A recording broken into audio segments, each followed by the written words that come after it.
দেশের রাজনৈতিক অঙ্গন যখন আসন্ন জাতীয় নির্বাচনকে ঘিরে সরগরম, ঠিক তখনই পরিস্থিতি স্বাভাবিক ও নিয়ন্ত্রিত রাখতে ব্যস্ত সময় পার করছে সরকার। ভোটের আগে আইনশৃঙ্খলা বাহিনীকে আরও সংগঠিত, প্রস্তুত ও সক্রিয় রাখতে মাঠ পর্যায়ে দায়িত্ব পুনর্গঠনের উদ্যোগ নেওয়া হয়েছে। নির্বাচনের সময় সম্ভাব্য চাপ সামলাতে সেনা সদস্যদের মানসিক ও শারীরিক প্রস্তুতি জোরদার করতে তাদের পর্যাপ্ত বিশ্রাম ও প্রশিক্ষণের ব্যবস্থা করা হচ্ছে। মাঠ পর্যায়ে টানা দায়িত্ব পালনের পর সেনাবাহিনীর সদস্যদের অর্ধেককে আপাতত সরিয়ে নেওয়ার সিদ্ধান্ত হয়েছে, যাতে তারা বিশ্রাম নিয়ে পুনরায় নির্বাচনের সময় মাঠে নামতে পারেন।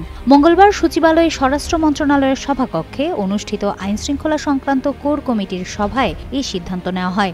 সভায় জানানো হয়, বুধবার থেকে সেনা সদস্যদের এই পরিবর্তন কার্যকর হবে। বিশ্রাম ও নির্বাচনকালীন প্রশিক্ষণ শেষে এই সদস্যরা পুনরায় মাঠে ফিরবেন এবং তখন বাকিদের পর্যায়ক্রমে সরিয়ে নেওয়া হবে।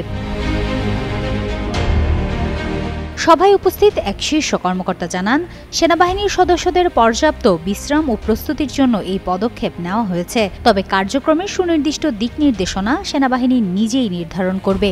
কোর কমিটির বৈঠকে ফেব্রুয়ারিতে অনুষ্ঠানের জাতীয় নির্বাচন, আইনশৃঙ্খলা পরিস্থিতি, সামাজিক মাধ্যমে উস্কানিমূলক বক্তব্য প্রতিরোধ, নির্বাচনে পুলিশের ভূমিকা এবং সম্প্রতি লুট হওয়া অস্ত্র উদ্ধারের অগ্রগতি নিয়েও বিস্তারিত আলোচনা হয়।